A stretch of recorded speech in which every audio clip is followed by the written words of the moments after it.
Alô, alô? Alô, alô? Boa tarde, gente. Silêncio total. Hoje a gente vai ter a aula do professor João Gabriel Teixeira.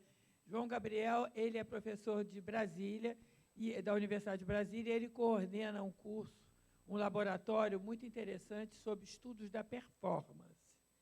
Então, ele vai trazer essa coisa da performance para vocês. Tem um texto aqui que ele distribuiu, que é o texto que ele vai trabalhar a performance, mas antes ele vai falar de um texto muito clássico, o clássico mesmo do Freud, que chama-se O Mal-Estar da Civilização. Tá? Então, ele vai falar primeiro disso, depois vamos de performance. Vai lá, João. Obrigado, João. Boa tarde a todos e a todas, ou a todas e todos, conforme preferem, né? Bem, eu estou mais do que satisfeito em estar aqui com vocês, né? Para mim é uma honra. Representa praticamente a minha estreia aqui no Rio de Janeiro. Eu já falei em congressos assim, mas para plateias tão específicas é a primeira vez, o que para mim é uma alegria muito grande, mas, ao mesmo tempo, sinto um certo constrangimento por causa do tema escolhido para hoje. E eu vou dizer por quê. Porque esse texto do Freud, que é de 1929, quando ele já se encontrava bastante doente e deprimido, muito triste, é talvez o mais pessimista dele. Chega a alguns momentos a exalar uma tristeza em relação aos destinos da humanidade, que é difícil o indivíduo não ler e não ficar triste. Talvez até porque reconheça que ele tenha razão, ou até mesmo se reconheça no texto, que, aliás, é a outra característica do Freud, né? Os textos dele têm um efeito tão grande sobre a gente que, a depender do que a gente está vivendo naquele momento, o que esteja acontecendo na cultura naquele momento, os assuntos que estejam interessando a gente no momento, a reflexão que a gente esteja fazendo no momento, a leitura toma uma conotação completamente diferente. É como se a gente nunca tivesse lido o texto. Pode experimentar que é isso mesmo. Agora, é bom considerar que Freud não era sociólogo, eu sou sociólogo, Freud não era sociólogo e nem nunca quis escrever sociologia. Nós, sociólogos, e também os antropólogos, é que descobrimos, na imensa obra dele, 24 volumes, na edição brasileira, que existem alguns trabalhos que podem trazer muitos ensinamentos sobre a vida em sociedade e, dessa forma, se constituir numa certa sociologia ou antropologia, né? Então, são textos que a gente transforma em informação sobre a vida em sociedade, portanto, sociológico, mas que não foram escritos com essa intenção. O Freud começou como terapeuta, como médico, né, neurologista, e depois aí evoluiu até que, em 1908, logo em seguida aos primeiros trabalhos sobre a sexualidade humana, ele escreveu um texto marcante para quem estuda sociologia, que é um texto chamado, de 1908, chamado Moral Sexual Civilizada e Doenças Nervosas Modernas. E ali ele colocou o princípio da oposição entre indivíduo e sociedade, entre indivíduo e civilização, entre sujeito e cultura.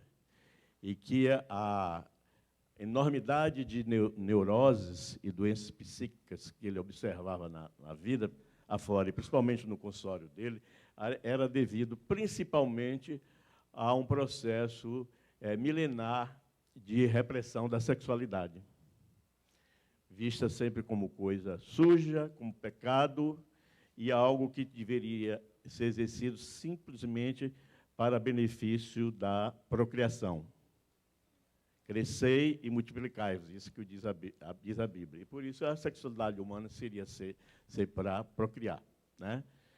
O chamado e famoso papai e mamãe, né? Só que ele verificou no consultório dele que bem poucas pessoas, independente do nível de neurose, se satisfaziam apenas com esse papel. se tornavam indivíduos extremamente enrustidos e difícil de comunicação, porque tinham vedada uma área de satisfação de sua vida libidinal por determinações sociais e culturais. Sobretudo, a ideia do pecado. Sexo é pecado. O único sexo que não é pecaminoso é aquele que é exercido no sentido de fazer com que a civilização continuasse, né? A gente continuasse procriando, portanto. E ele se indispôs contra isso desde sempre. Escreveu vários outros textos, que podem ser considerados sociológicos também, e quando foi em 1929, escreveu esse texto, que é considerado o texto manifesto dele, o âmago das principais ideias dele, e que é um texto muito pessimista. Até na escolha do título, a gente já percebe o mal-estar na cultura, o mal-estar na civilização. A que mal-estar é esse? A que mal-estar é que ele está se referindo? É um mal-estar generalizado que faz com que o indivíduo na sociedade tenha muita dificuldade, inclusive, de entrosamento, de integração, por não ter esses conflitos de ordem libidinal, de ordem sexual resolvidos. Portanto, é um texto sobre o antagonismo entre indivíduo e civilização. Para ele, os interesses do indivíduo não são os mesmos do progresso social, civilizatório, e vice-versa. É um texto sobre a relação entre agressão e civilização. Então, vocês estão vendo que o tom é realmente muito, muito pesado, difícil de a gente transmitir através de uma boa risada. E ele começa falando sobre religião. E mais uma dificuldade em as pessoas aceitarem ou entenderem o pensamento de Freud, porque Freud era extremamente antirreligioso. Eu acho que mais do que um herege. Ele não fazia por menos. E, por exemplo, ele começa esse texto falando num sentimento oceânico, que algumas pessoas são portadoras, que como se fosse de uma comunhão com o cosmos, uma sensação de eternidade. E que, para ele, nada mais era do que um consolo para a vida terrena. E seria decorrente do desamparo infantil primordial, na primeira infância. E o sentimento de oceanidade, para ele, não leva a nenhum sentimento de completude, porque a gente não pode, as palavras dele, não podemos pular para fora desse mundo. E, para ele, religião seria uma forma de estar no outro mundo e, com isso, se sentir melhor. E, para esse mal-estar, o ser humano era capaz de criar uma série de derivativos. Por exemplo, o apelo às magias religiosas, às religiões. Criar certos substitutivos, como a arte, a ciência e a sublimação. Ou, então, apelar para a utilização de substâncias tóxicas.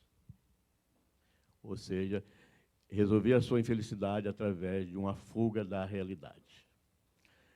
Talvez para muitos de vocês isso não pareça nenhuma novidade, mas vocês imaginem na época em que ele escreveu isso, né? E dizia o seguinte, que a única coisa que a psicanálise podia apregoar era a busca por uma determinada meta que ele chamava de economia da libido. Ou seja, o indivíduo teria que desenvolver buscas de satisfações compensatórias, amortecedoras das percepções da sua própria finitude, da sua própria infelicidade, da doença, do envelhecimento, da perda de entes queridos, né? Então, para ele, a vida era uma tragédia. Na verdade, no texto, ele só atenua o discurso dele quando ele começa a falar sobre o amor, a manifestação de Eros, da pulsão de vida, do princípio do prazer. Aí é que a humanidade conseguiria desenvolver certos processos de aproximação, de comunitarismo, de democracia, mas que isso não passaria, na verdade, de uma grande sublimação. Por quê? Porque esse tipo de derivativos, de substitutivos, não são como o orgasmo, a função sexual máxima, porque não convulsiona o nosso ser físico. Por isso que ele achava que o orgasmo, a sexualidade, era a forma mais extrema, mais poderosa de busca de prazer, de busca de satisfação. Depois ele fazia aproximações entre três conceitos, um que chama de sublimação, que é o deslocamento da libido para fins culturais elevados, no nosso caso, a produção de arte, de ciência, de conhecimento, né? E o trabalho, sobre o qual ele se mostrava bastante cético, ele achava que o ser humano tinha uma aversão natural ao trabalho. Que a gente trabalha porque é obrigado a trabalhar, porque precisa trabalhar. Então, o trabalho é do terreno da necessidade, de Ananke. E a opressão que se instala nas diversas sociedades, entre as diversas camadas, como elas são organizadas e hierarquizadas. O ser humano, para ele, era, antes de qualquer coisa, um homem ludens. Um homem que buscava o prazer através de todo e qualquer tipo de atividade, mas, sobretudo, atividade física.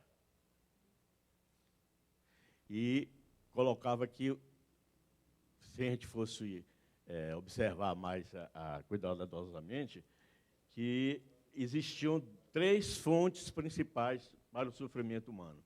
A natureza, as intempéries, as tempestades, os desastres. O segundo, a fragilidade dos nossos corpos. Acho que todo mundo tem consciência, ou procura esconder que tem consciência de que um dia vai morrer, que vai perecer, que a vida é finita. E essa percepção traz com que as pessoas se tornem extremamente tristes, melancólicas. Talvez porque quisesse permanecer e ficar para a semente, né? E terceiro, os relacionamentos que se formam na sociedade, o convívio que os homens têm que estabelecer entre si. E ele disse, para concluir esse capítulo, que a civilização é a grande responsável pela nossa desgraça. Esse é o termo que ele usa.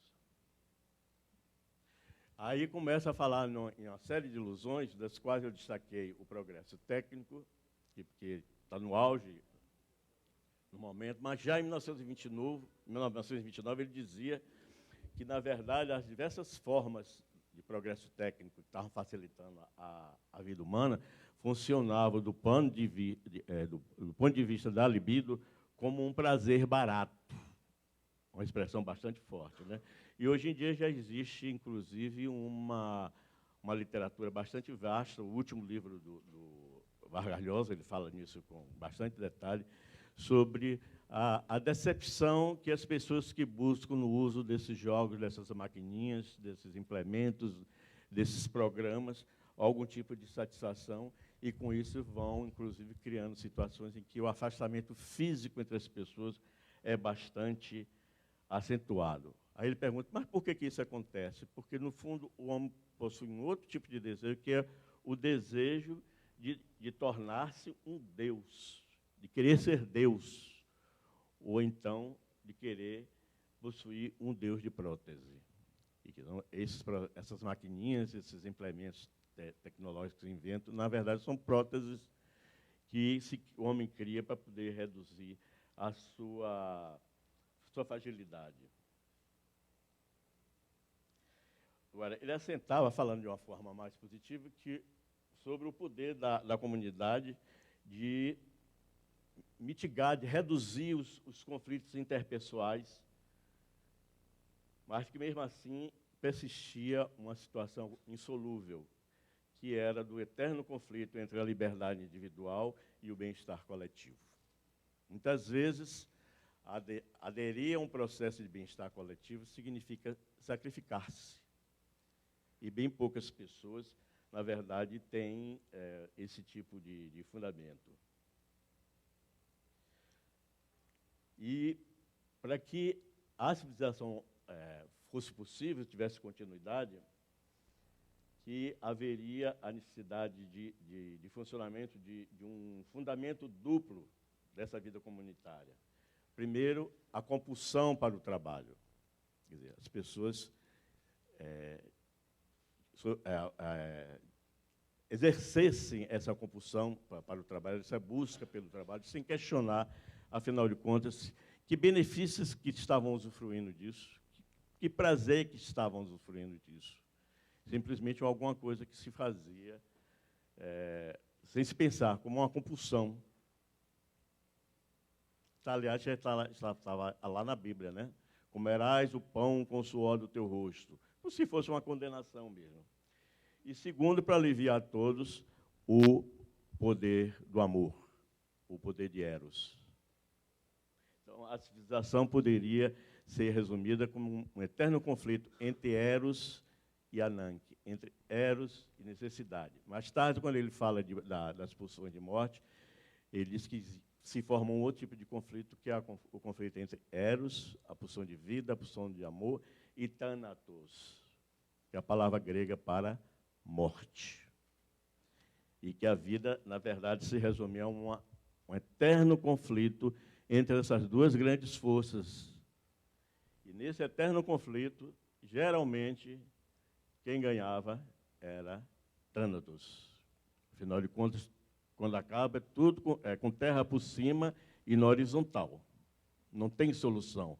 É cruel o indivíduo ter que perceber que vai se tornar comida para verme. Vai apodrecer, né? E que a única coisa que se pode fazer, então, é estabelecer critérios, possibilidades, caminhos para buscar uma aproximação cada vez mais acurada com Eros. Eros, o Deus do amor. Eros, o executor do princípio do prazer. E acentuando, mais uma vez, que o prazer sexual, que pode ser atenuado por outras formas de prazer, mas nunca inteiramente substituído, é, na verdade, o protótipo de toda a felicidade, que o ser humano é incapaz de chegar a outros estados estáticos mais poderosos e mais relaxantes, mais preenchedores do que o prazer sexual, o orgasmo, propriamente dito. Bem, agora, depois ele passa a falar sobre as diversas formas de amor. O amor não é só um amor sexual.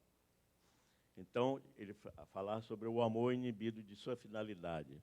Por exemplo, o amor que São Francisco de Assis, que ele toma como exemplo máximo, tem pelos seus súditos, não, seus seguidores.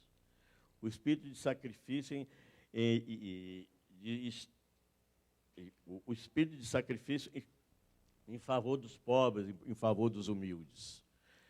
Então, São Francisco é que parece, pelo menos a história fala, foi que conseguiu atingir um grau realmente muito elevado de felicidade através dessa entrega. O amor é o oposto à civilização, porque ela ameaça o amor com restrições substanciais.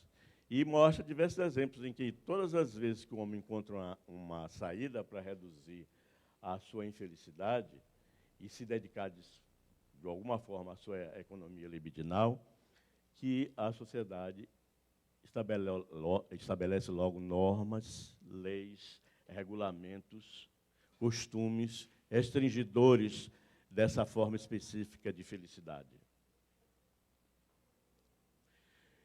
E que, de qualquer forma, a energia psíquica que tem que ser investida no sentido da construção da civilização é uma energia psíquica que é retirada ou é extraída, quase que de fórceps, da sexualidade. Portanto, contrária ao trabalho de Eros, o deus do amor. E diz assim, mesmo que o amor genital heterossexual tem que se legitimar, tem que se legitimar na monogamia. Ou seja, o amor sexual genital heterossexual, esse sim é admitido e esse é considerado bom, pelo menos em boa parte das circunstâncias. Mas ele também tem que ser limitado por instituições monogâmicas. E não há nada na história da humanidade que determine que o homem seja natural.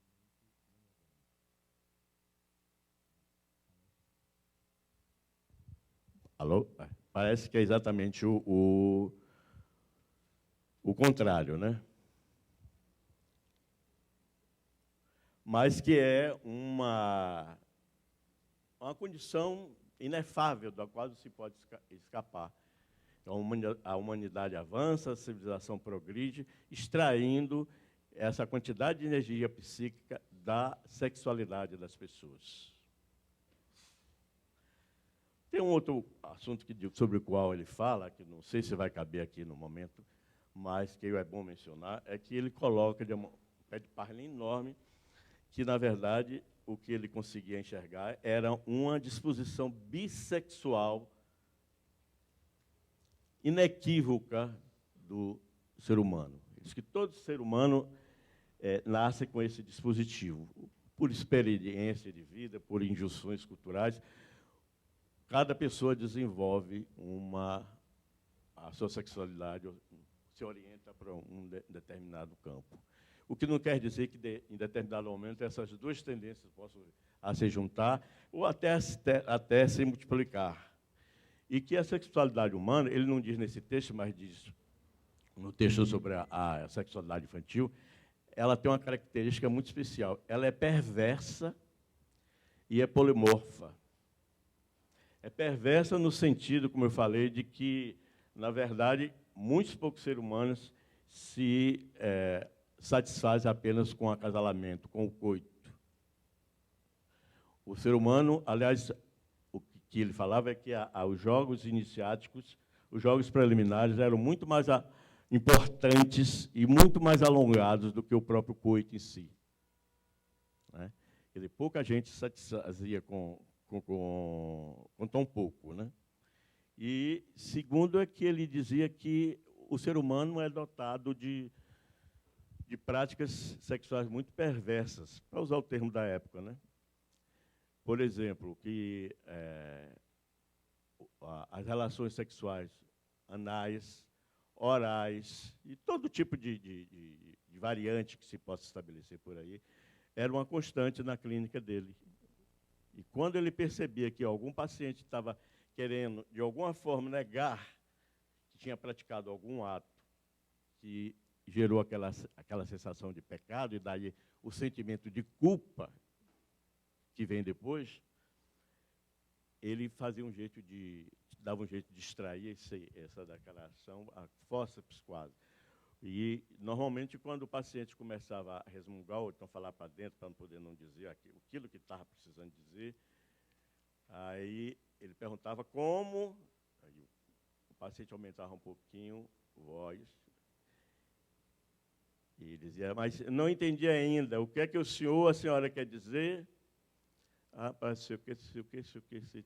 Olha, não se esqueça que, aí dizia em latim, entre fezes e urinas, nós todos nascemos. Por que ter esse prurido e não me contar isso que está te apoquentando tanto, se já no princípio o homem já nascia no meio de sujeira, né? E aí o indivíduo procurava relaxar e terminava contando o problema do qual estava acometido naquele momento. A civilização, portanto, exige muitos sacrifícios. e sacrifício é algo que os indivíduos neuróticos não toleram. Eles não podem ser privados de sua mania, de sua necessidade, da satisfação imediata do seu desejo, porque eles adoecem. Começam a desenvolver certos tiques e certos problemas, até neurológicos, né? Outro princípio sobre o qual ele se dispõe muito é sobre um princípio cristão que diz, aliás, é um mandamento da lei de Deus, amará teu próximo como a ti mesmo. Que é impossível.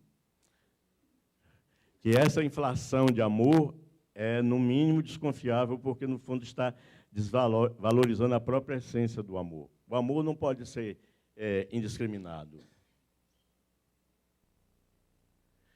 E uma variante dessa máxima, né, ama os teus inimigos. Aí ele usa aquele humor sarcástico deles e diz o seguinte, deve ser verdade perdoar os inimigos, que é diferente de amar, né? Mas não antes de terem sido enforcados.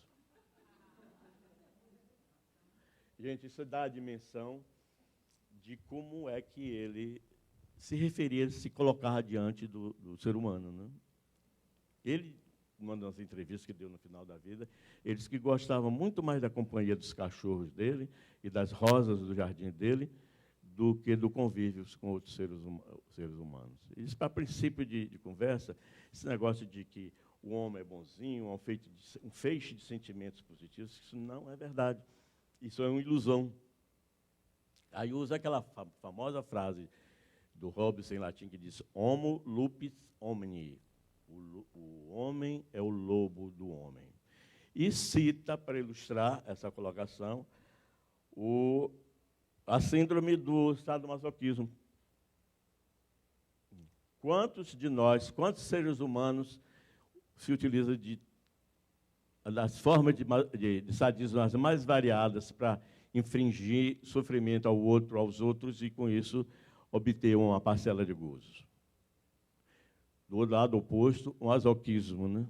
Quantas pessoas criam situações para se verem humilhadas, ofendidas, espancadas, porque daí usufruiu algum tipo de prazer ou de gozo. E diz o seguinte, que para ele não é de forma nenhuma difícil visualizar esse sadomasoquismo na sociedade, porque ele tinha participado quase que diretamente da Segunda Guerra Mundial, que terminou em 18. A Primeira Guerra Mundial, 1918. E esse texto dele escreve em 1929. E durante esse tempo muita coisa aconteceu. Primeiro, a morte do pai dele. Ele ficou muito deprimido. E segundo, o fato que, depois da guerra, ele se dedicou a fazer tratamento psicanalítico com vítimas de guerra, deformados, pessoas que tinham sofrido algum tipo de prejuízo por conta da guerra, inclusive agressões físicas. O que ele achava é que, na verdade, essa agressividade humana é dirigida contra todos e contra si. Quer dizer, o homem não é só destrutivo e agressivo, ele é autodestrutivo e agressivo. Mas como é que se justifica, então, que determinadas pessoas sabem que determinado vício, determinada substância, determinado hábito só lhe causa mal-estar, e, no entanto, continua praticando? Se não é uma forma de querer sucumbir, se não é uma forma de ir morrendo paulatinamente, né? E que uma das grandes dificuldades que nós temos, infelizmente, é que nós teimamos em não reconhecer a existência dessas pulsões agressivas do ego, ou seja, de todos nós. E aí ele entrava em contraste com o Jung, que achava que só existiam as pulsões amorosas, afetivas, que as pulsões agressivas eram um exagero do Freud. Uma razão porque eles brigaram também, né? Então, o masoquismo também está diretamente relacionado à autodestrutividade. E aí ele se refere a um termo que eu achei extremamente pesado, que é a chamada a ruindade do homem.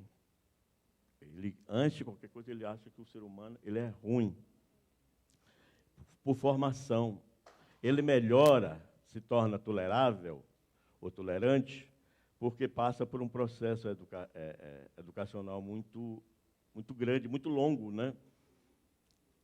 E compete, então, à sociedade, através do processo de educação, fazer com que essas pessoas consigam domar, controlar a sua agressividade para permitir o mínimo de convivência social. E nem todo mundo consegue isso da mesma forma ou no mesmo grau. Só que a sociedade não pergunta nada disso. Ela acha que todo mundo tem a mesma estrutura e todo mundo vai dar conta, né? Portanto, o homem é construído a partir de uma ruindade intrínseca e não a semelhança de Deus.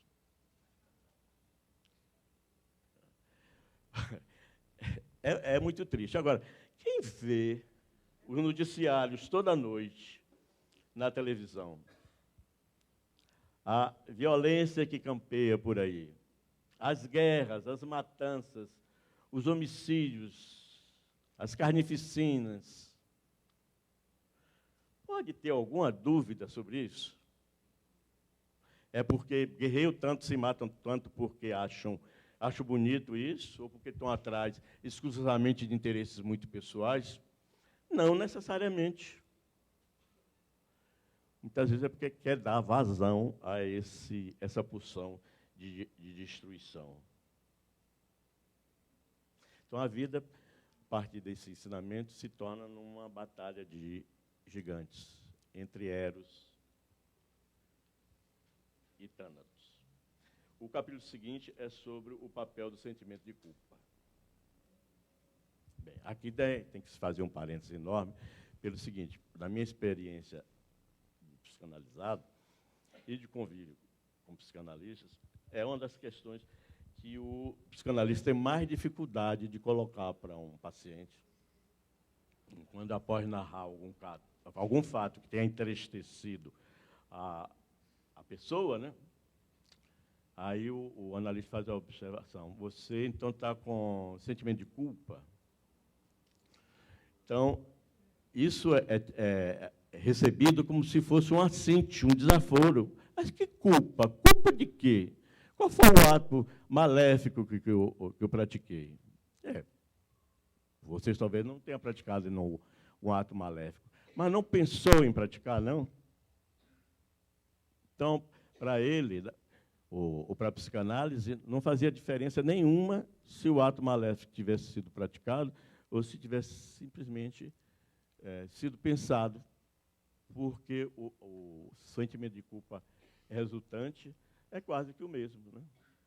Agora, por que isso? Porque o indivíduo constrói, num processo orgânico, uma instância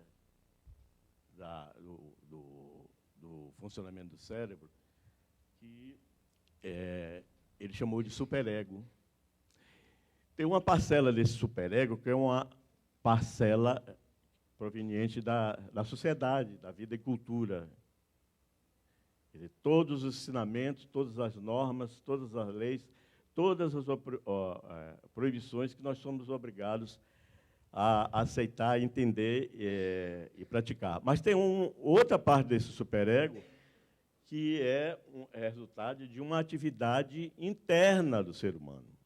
O próprio ser humano constrói uma censura poderosa. É como se fosse um pai que funcionasse internamente dizendo a todo momento: você pode fazer isso, você não pode fazer isso, você deve fazer isso, você não deve fazer isso. E quando é desobedecido, pune. Mas pune, às vezes, né, o desejo de prática de assassinato nem foi revelado, e mesmo assim o superego pune. Pune como? Pune ameaçando o indivíduo de algo que os seres humanos também têm extrema dificuldade de enfrentar, que é a perda do amor. No caso, a perda do amor do pai.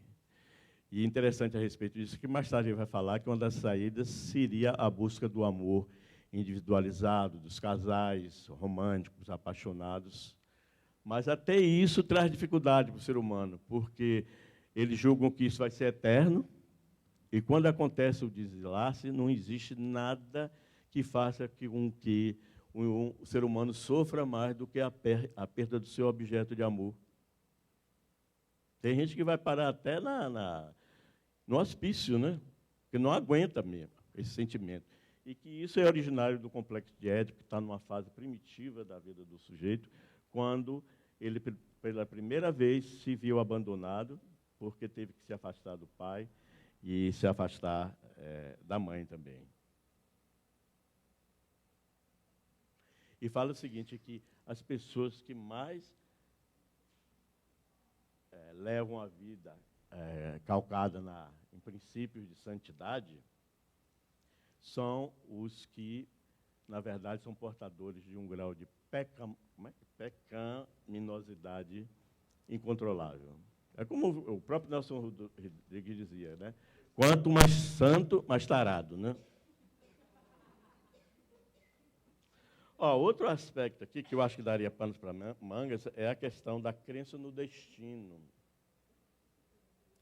De acreditar de que há alguma coisa que já foi traçado, num passado distante, Deus sabe onde, ou então que tinha que acontecer, mas não se sabe por quê, porque tinha que acontecer. E aí surgem as chamadas penitências.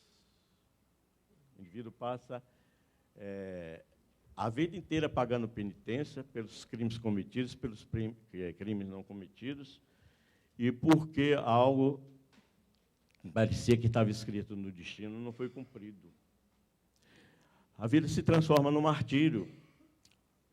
Não sei se vocês já ouviram de pessoas, no senso comum, falar, se aí, fulano, como é que está você? Eu estou aqui, carregando minha cruz. E você sabe que a minha não é pequena. Né? Quer dizer, são essas penitências de viver pagando alguma coisa, embora tenha cometido ou não. O Foucault falava que cristão é assim, que cristão vive se confessando. Ele não conversa com outra pessoa. Não precisa nem ser o Papa, nem um padre, mas com um colega ou com um amigo. Ele confessa. É como se estivesse sempre devendo algo, pagando algo.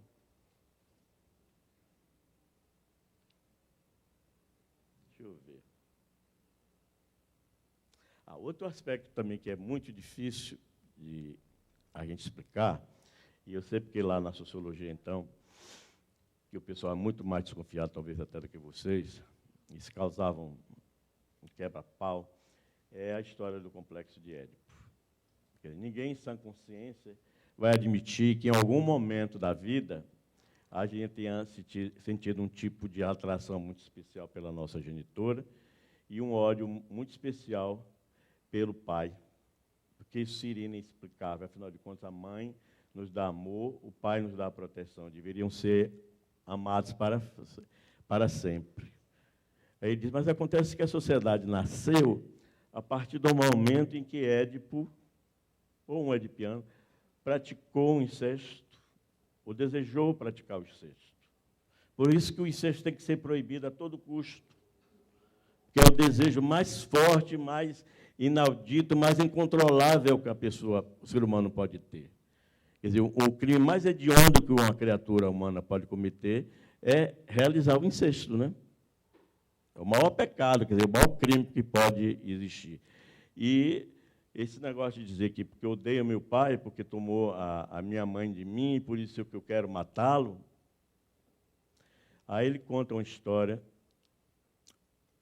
que a gente não sabe direito se é mitologia ou se em parte foi inventada por ele, ou as duas coisas, que é o chamado, isso é uma cena performática maravilhosa, o banquete totêmico, quando os homens se organizavam em tribos e que um dia se reuniram para poder resolver um problema sexual muito sério, de que o pai poderoso monopolizava as fêmeas da tribo e que, por isso, os filhos não tinham acesso às mulheres. E que uma forma de resolver isso seria matar o pai, se alimentar do pai, fazer um banquete com a carne do pai, e, com isso, inclusive, absorver todas aquelas qualidades e o próprio poder do pai. Só que o que sobrevém depois disso é algo muito mais terrível. Uma coisa chamada o quê? Remorso. Quantos de nós não vivemos sofrendo de remorso por algo que, afinal de contas, impingiu, enfim, um problema, uma dificuldade, uma injúria a outra pessoa? Quantas vezes a gente não se arrepende de uma ação cometida no passado e que persiste no presente, como se estivesse sempre a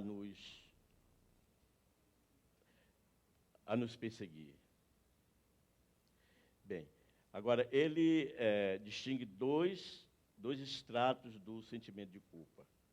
Um sentimento de culpa interno, que é decorrente da própria história do sujeito, somente da história familiar do sujeito, e o sentimento de culpa externo é quando o indivíduo transgride alguma regra universal, por exemplo, um dos mandamentos da lei de Deus.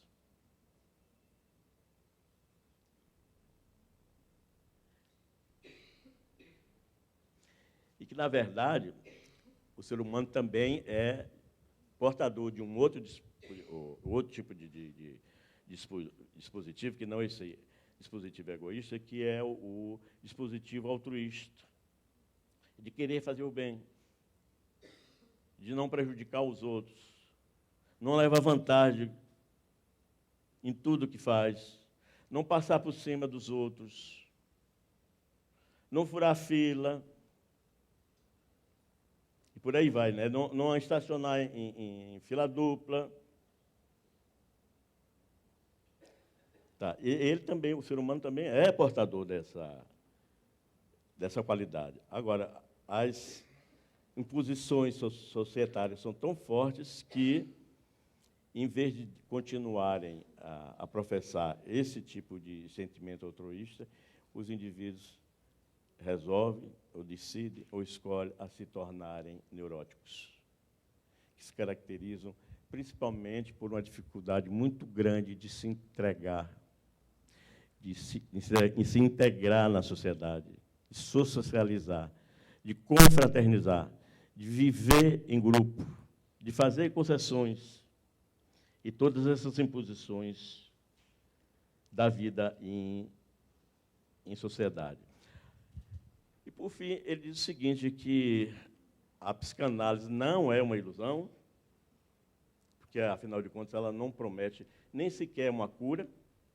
O que a psicanálise pode permitir, ao conhecer essas questões, é aliviar a angústia que a gente vive na sociedade, e, com esse alívio, conseguir, pelo menos, administrar as suas dificuldades psíquicas.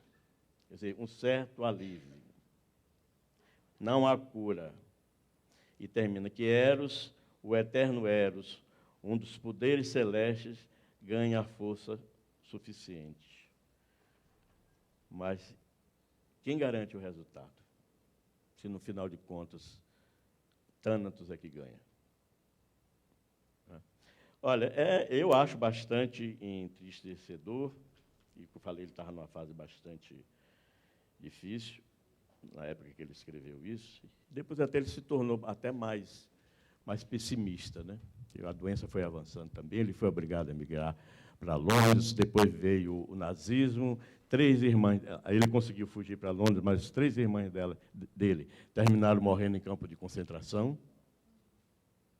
E tem um filmete que mostra ele já em Londres, com aquele olhar bem triste, distante, e que não sei se é o fotógrafo ou o cronista fala que naquela época o Freud já estava com um olhar muito característico, que é o olhar do refugiado. Uma extrema tristeza, uma extrema melancolia. E, no final, acometido por dores lancinantes, sobrevivendo à base de injeções de cocaína, pediu à filha que ele aplicasse uma dose letal, porque a dor estava insuportável.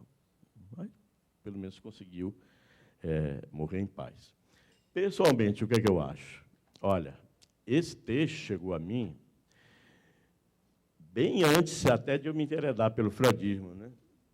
E eu fiquei muito impactado, porque eu estava escrevendo uma tese de doutorado e que tinha certos aspectos que eu considerava irracionais da conduta humana. Eu estava trabalhando principalmente com operários metalúrgicos que agiam ou se posicionavam de maneira que pareciam que estavam trabalhando contra eles mesmos, adotavam posições contrárias a eles mesmos. E, para mim, no plano da racionalidade, isso era difícil de admitir ou mesmo de explicar. Aí caiu esse texto na minha mão e disse, porque tem mais alguma coisa aí que eu preciso saber. E aí, me lembro que a referência principal foi quando ele falou sobre um processo de identificação com o opressor, que é muito em contradiço entre as classes oprimidas da sociedade, de se identificar com quem o oprime e, posteriormente, até, se possível, se tornar um deles. O que é extremamente danoso ao processo civilizatório, né? Pois bem, e aí comecei a desenvolver um projeto para estudar os aspectos sociológicos da obra do Freud, e, em 1991, eu escrevi esse opúsculo aqui, que se chama A Teoria da Sociedade em Freud, da Editora Pedagógica Universitária. E aqui tem um capítulo que é exatamente sobre o mal-estar na civilização. Eu trouxe 40 exemplares desse livro aí, e vou pedir a Rosângela para me ajudar a fazer sei lá, uma espécie de sorteio.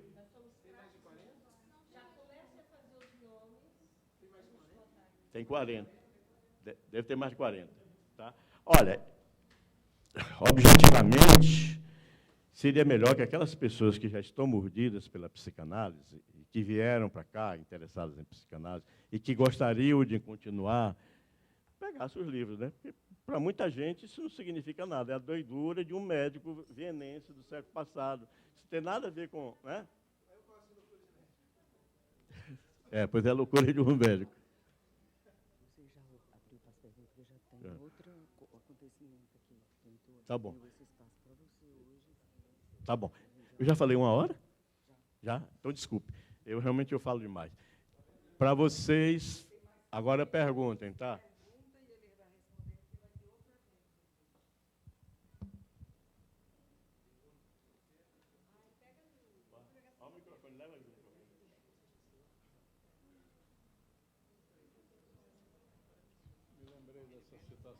Você falou da questão do incesto, do complexo de Édipo e da questão também da tribo, né?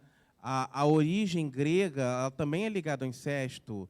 No caso, a mitologia grega, a criação de tudo é ligada ao incesto também, porque Cronos ele castra o próprio pai, que é Urano, né, joga os testículos no mar, de onde nasce Afrodite, e passa a possuir a própria mãe, que é Reia, é onde nascem os deuses gregos.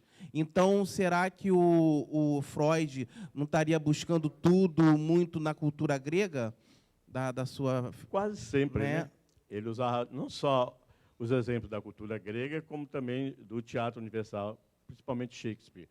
Mas, só para lembrar e confirmar o que você está dizendo, a gente não deve esquecer que o Complexo de Édipo foi nomeado assim a partir de um texto de dramaturgia grego, né, uma tragédia, Édipo Rei. Édipo Rei, né? Ele extraía muito os termos, os conceitos dele, da mitologia grega, sem dúvida. Complexo de Electra também.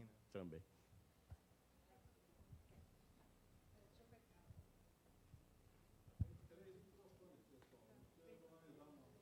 Eu queria perguntar se não há uma contradição, que você falou que ele era não acreditava em religião, né? Era pior que os hereges e tal.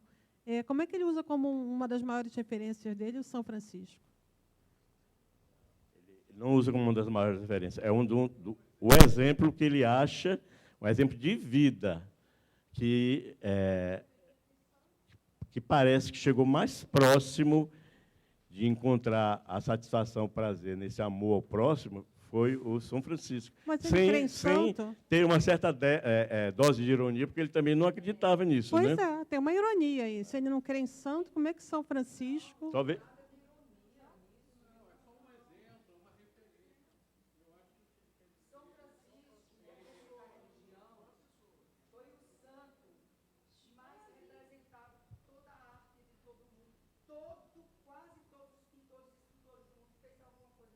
Sim, eu entendi. Mas ele não acreditava na religião. Ele não acredita, ele era herege, mais do que. É porque ele falou.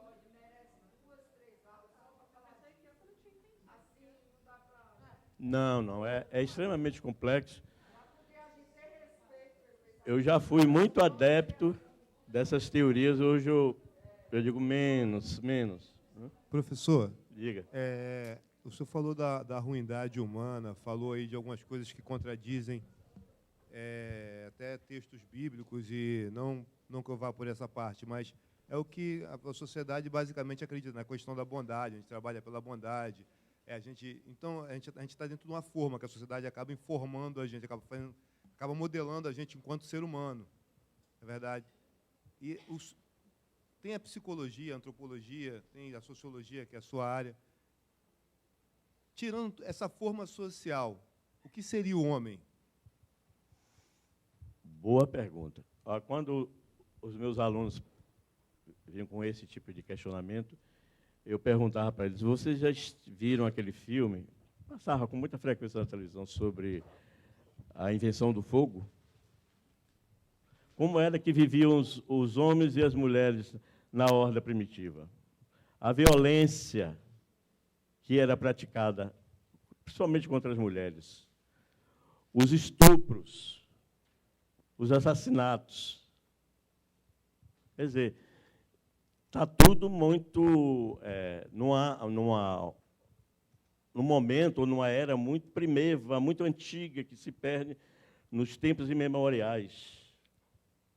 Mas, se um homem não for educado, provavelmente, esse indivíduo da horda, e, aliás, mesmo educados hoje em dia, vocês percebem, por exemplo, nos estudos sobre violência doméstica. A violência, geralmente, o nome está dizendo, é praticada dentro de casa por quem? Pai, padrasto, irmãos. Tá? É a caverna, né?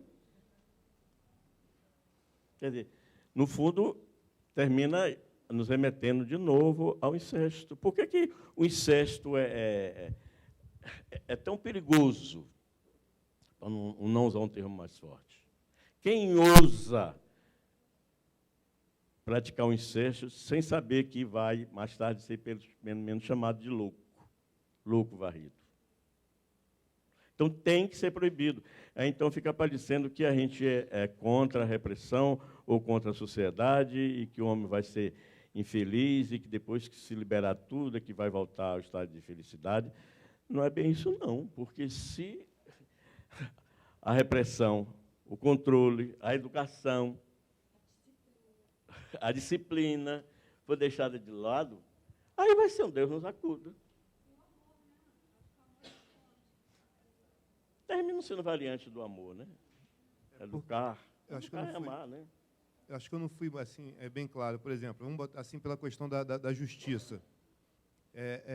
Juridicamente, o cara vai preso porque assassinou, né? Aí tem várias situações, mas normalmente o ponteiro que determina alguma coisa, por exemplo, a questão da ferocidade, da agressividade do homem, porque tem aqueles ponteiros naturalmente, eu perguntei nesse sentido, naturalmente esses ponteiros indicam para onde? A gente sabe que o homem ele é naturalmente, assim, hoje, violento, mas deveria ter, assim, pelo esse conjunto de ciências, a antropologia, um formato para determinar, mais ou menos assim, naturalmente, para onde indicariam esses ponteiros da humanidade, por natureza, não simplesmente pela questão, não, porque primitivamente o cara vai matar, vai roubar, não sei o quê. Não, naturalmente, assim, como seria o indicador natural do ser humano? Assim? Será que tem alguma coisa que possa dizer isso? É isso mesmo. Assim. Eu acho que... Só se for fazer yoga, né? Yoga realmente é um paliativo de primeira hora, né? Olha, fazer esse tipo de prognóstico, além de impossível, é até arriscado, né? Para onde é que nos leva? Tem horas que eu tendo a ser otimista, achando que é um processo milenar, mas que a gente vai melhorar sim, que paulatinamente as pessoas vão reconhecer que tem que conviver, se respeitar, etc. Mas é um processo milenar. Não é como eu pensava na minha adolescência, na minha juventude, de que haveria uma revolução socialista de qualquer tipo, que da noite para o dia a gente ia virar todo mundo uns santos. Isso realmente já está fora de cogitações. Agora, sem querer ser muito pessimista, eu te digo que, às vezes, até essa evolução, esse progresso milenar, paulatino, para mim, fica entre parênteses, né? Principalmente quando eu vejo o noticiário da televisão, né? As chacinas. Uma coisa horrorosa. Tem épocas que eu paro de ver noticiários, eu gosto de ser bem informado, porque não aguento ver tanta desgraça. Será que a gente não vai melhorar em algum momento? E, às vezes, quando a gente fala da Primeira Guerra Mundial, da chacina da Segunda Guerra Mundial, é como se, hoje em dia, não houvesse algo de diferente. Há análises aí mostrando que, pelo contrário, que se mata, hoje em dia, muito mais do que se matava no tempo de Hitler ou de qualquer um desses tipos de tirania. Boa tarde. Eu quero fazer uma pergunta. Não sei, é uma pergunta. Falando, acho que todo homem é refém do próprio tempo, né? E o Freud não é diferente. Uhum. Ele é judeu, né? E aí, falar de Freud me lembra muito da Hannah Arendt, porque Freud, nesse momento, escreve em 1918, mas ele faz essa última análise em 1929, que é um momento de crise econômica. Então, mas em 1929 vem o primeiro ensaio deste livro, que vai ser lançado em 1930. E aí, em 1929, é um ano de depressão, de grande crise mundial, e, naturalmente,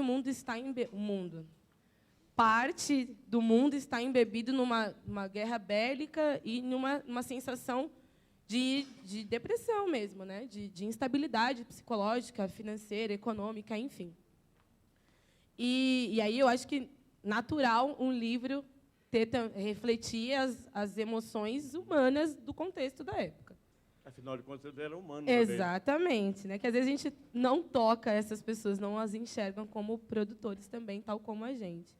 E aí a Hannah Arendt, ela faz posteriormente, né, ela vai fazer aquele trabalho que ela entrevista um dos responsáveis pelo campo de concentração, e ela nota nele que quase não há sentimento de culpa, e vai notando, no decorrer da pesquisa dela, que, entre outras pessoas responsáveis pela tortura no campo de concentração, de que as pessoas se casavam no campo de concentração, as pessoas estabeleciam relações de amor dentro do campo de concentração, sendo alemães, porque, para elas, ligar a câmara de gás era uma coisa técnica, era cumprir ordens, necessariamente. A banalização do mal, tal como ela chama, né? Enfim, o que eu estou querendo dizer é, pensando que é um tempo, é um período, é um povo específico, e não toda a humanidade, quando ele fala a civilização da humanidade, aliás, o mal da humanidade é a civilização, ele fala de uma civilização específica. Ele não fala da civilização humana, porque não há uma civilização humana. A humanidade é embebida de muitas civilizações e de muitas culturas também, de muitas nuances de vida que transcendem o trabalho excessivo ou o trabalho exacerbado, inclusive onde o trabalho não necessariamente é um espaço de tortura. Então, talvez pensar a humanidade não necessariamente reduzi-la à civilização europeia, porque a gente é múltiplo. E aí eu gostaria de saber do senhor o que o senhor pensa sobre isso, enfim, e sobre a possibilidade de não redução da humanidade intrinsecamente à Europa.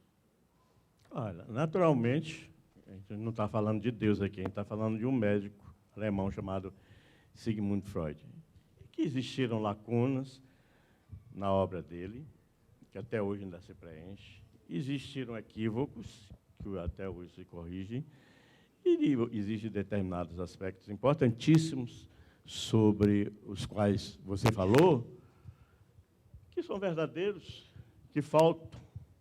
Né? E ele fez generalizações, é verdade, com base na observação que ele fez por uma determinada cultura numa determinada época, né? Somente através do tratamento das chamadas histéricas de Viena. E até hoje questionam isso demais dele.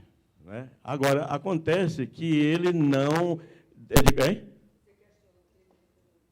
Questionam isso dele, de ele não ter tratado dessas culturas não europeias. Foi a pergunta dela. Não, primeiro, o mal-estar não é da civilização. É o mal-estar na civilização, que dá uma mudança enorme. Há um mal-estar na civilização, e ele trata disso, mas ele não destrói a civilização. O que ele diz é que, para se fazer uma cultura, uma civilização, o sujeito, ele abdica de muitas coisas dele próprio, para poder se viver em conjunto, mas ele não destruiu a civilização, nem ele achou que a civilização não prestasse, pelo contrário, não é isso. Nem disse que o homem nascia ruim. Ele não falou disso, que o homem nascia bom nem ruim. É outra discussão. Não, isso é uma coisa para a gente discutir muito tempo. Bem, tem um momento aqui que ele fala nessa ruindade intrínseca do ser humano. E, claro, que isso também pode ser interpretado de outras formas. Mas eu queria voltar à tua pergunta, é o seguinte, realmente faltou isso. Quer dizer, os exemplos, as análises relativas a outras culturas, outros movimentos, outros povos, inclusive em continentes diferenciados, e que, dessa forma, a teoria dele pode ser considerada eurocêntrica, sim. Né?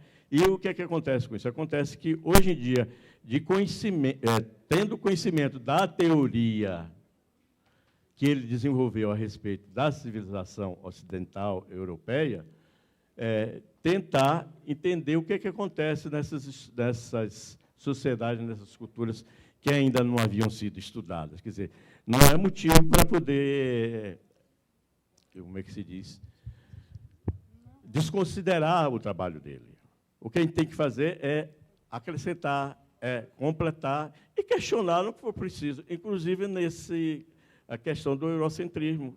Foi muito centrado nas histéricas de Viena, sim. Agora, tem determinados aspectos, não é esse que você mencionou, que os meus colegas psicanalistas dizem que acontece diuturnamente, a qualquer momento, e Munas aqui pode certificar isso, nos consultórios, nas clínicas psicanalíticas, mesmas queixas, os mesmos problemas, as mesmas dificuldades, e que, geralmente, recai numa história familiar.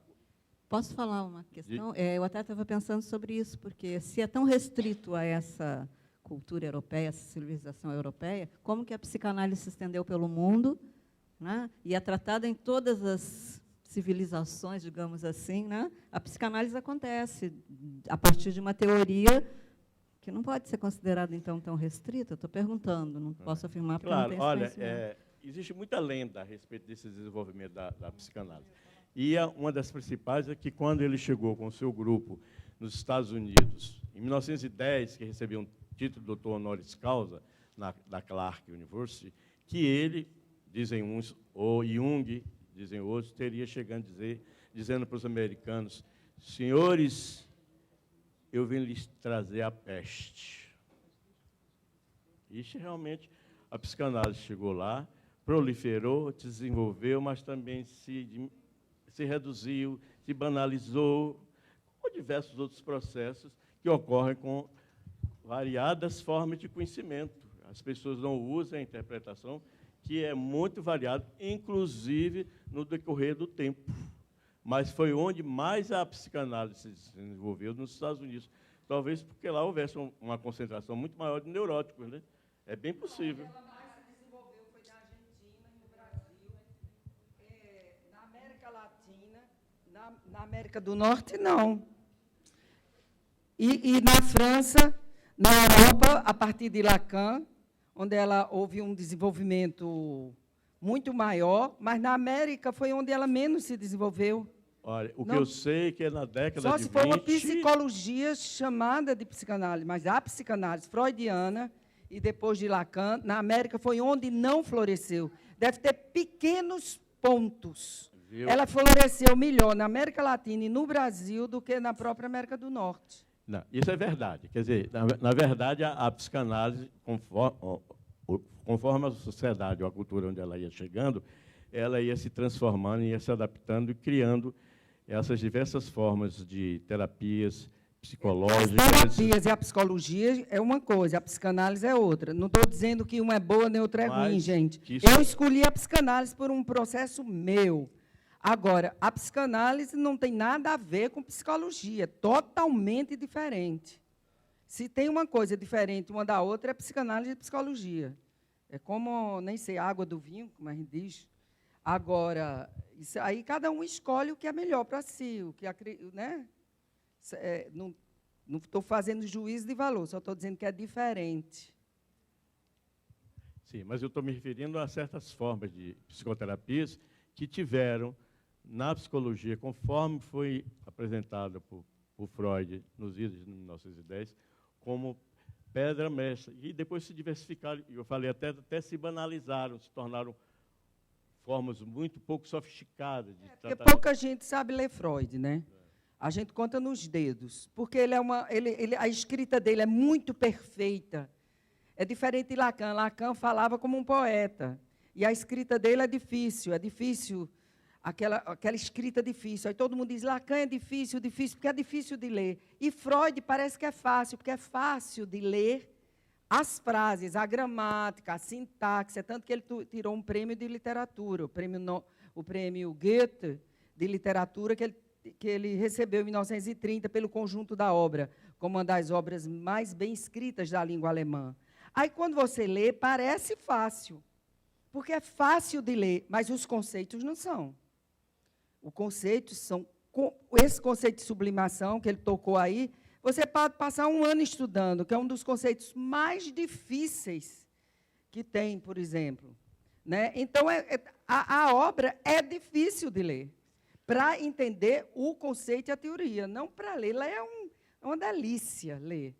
Bem, quem sabe ler alemão. Eu, como leio em português, agora que a gente está tendo a primeira edição, que é essa aqui, que está sendo traduzida direto do alemão para o português. Porque o que a gente tinha era uma tradução do inglês para o português, que foi... Muitos textos foram até mal traduzidos para o inglês e depois foi mal traduzido para o português. Por isso que tem as escolas de psicanálise e a gente senta para estudar esses conceitos que foram mal traduzidos. Aí a gente vê como era em alemão, como foi que Freud escreveu, como foi que foi traduzido. Né? Primeiro, pulsão, que eu tinha falado antes. A tradução que a gente viu, pronto. Então, esse foi o que mais sofreu também. O Freud sofreu primeiro com as más traduções, que agora a gente está começando. Então, tem sempre um analista que sabe alemão.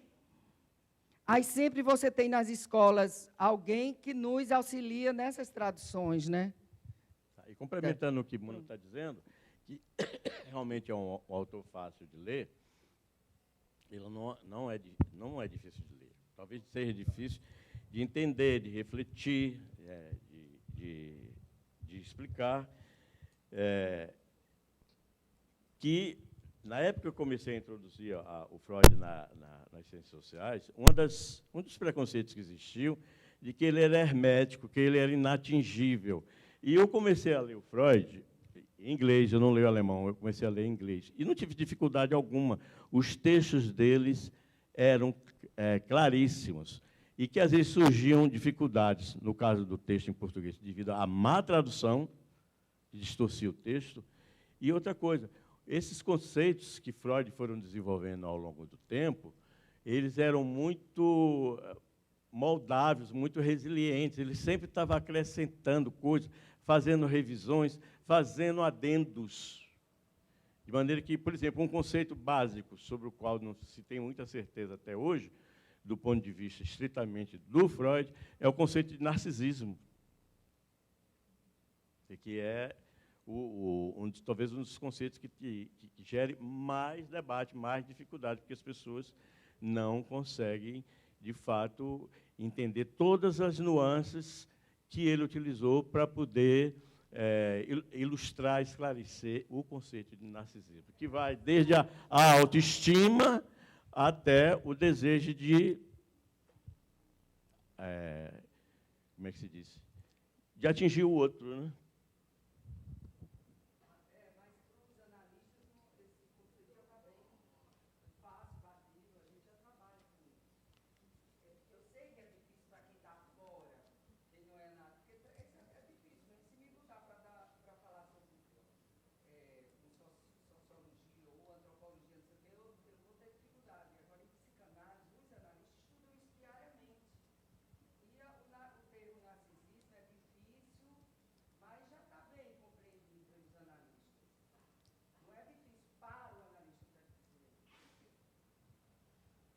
Por exemplo, até o ponto que eu estudei, o narcisismo aqui no Brasil, foi um conceito muito utilizado por diversos psicanalistas. Inclusive, eu me lembro do texto do grande Freire Costa, sobre um sentido de aniquilação do outro, de querer levar vantagem de qualquer jeito, em qualquer circunstância, que seria uma forma... Ele chama narcisismo. O texto dele chama Narcisismo em Tempos Sombrios. Quer dizer, para mim foi uma forma bastante diferenciada de usar o conceito de narcisismo.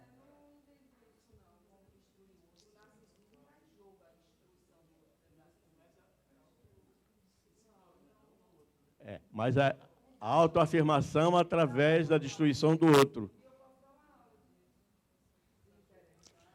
Agora, gente, é tudo muito controverso. E eu só gostaria que vocês não encarassem a visão desse sociólogo como a verdade definitiva sobre Freud, sobre o freudismo, que não é verdade. Agora, você quer falar? A última pergunta. Então, você falou muito sobre a relação do indivíduo, né, dentro de fatores sociais, enfim. E o que me chama a atenção é que você fala desse indivíduo em processo de constituição como um indivíduo atuante no meio social, né? Independente de sociedade, independente de origem. Eu queria saber, assim, que muitos aspectos desse indivíduo que você falou da figura do pai, falou do amor, falou do afeto. Esse indivíduo que não capta esse afeto dentro dessa figura paterna, geralmente há uma ruptura, né? Porque geralmente a figura do pai ele é extremamente importante. Esse pai que acolhe, esse pai que corrige, esse pai que é provedor. Em muitos casos, assim, até de estudos de comportamentos e de valores da constituição desse indivíduo, um grande índice de violência, de indivíduos que se tornam pessoas violentas e pessoas com uma dificuldade de conviver em sociedade é justamente por falta desse afeto. E, em muitos casos, isso pode ser desenvolvido em outras instâncias que não seja, que eu até conversei com a Carol, né, Carol, sobre isso, mas assim mais especificamente na área da jurisprudência, que também é o meu campo de atuação, que a grande incidência desses indivíduos que sofrem esse tipo de abandono familiar, essa exclusão social, se dá por essa questão afetiva também, né? E eu queria saber, da sua parte, como você vê esse processo, no caso da América Latina, que é a sociedade tradicional, e que as relações se baseiam pelo afeto. Como é que isso se dá numa sociedade que a gente vive, que é uma sociedade desigual, que as pessoas têm baixa autoestima, e quando não tem essas oportunidades dentro das relações sociais, isso leva ao sofrimento psíquico, ao sofrimento mental e à própria depressão. A grande incidência de quadros depressivos é pelas condições de vida, né, desse indivíduo que realmente teve essa ruptura que começa pelo seio familiar. É sobre o desamparo, né? Quanto mais forte o desamparo, somente o desamparo em relação ao carinho da mãe e à presença do pai, o que parece que torna o indivíduo mais propenso a desenvolver certas patologias. Mas não quer dizer que necessariamente isso vai acontecer, mas que são pessoas que se tornam fragilizadas pelas próprias condições de sua existência, né? Respondi?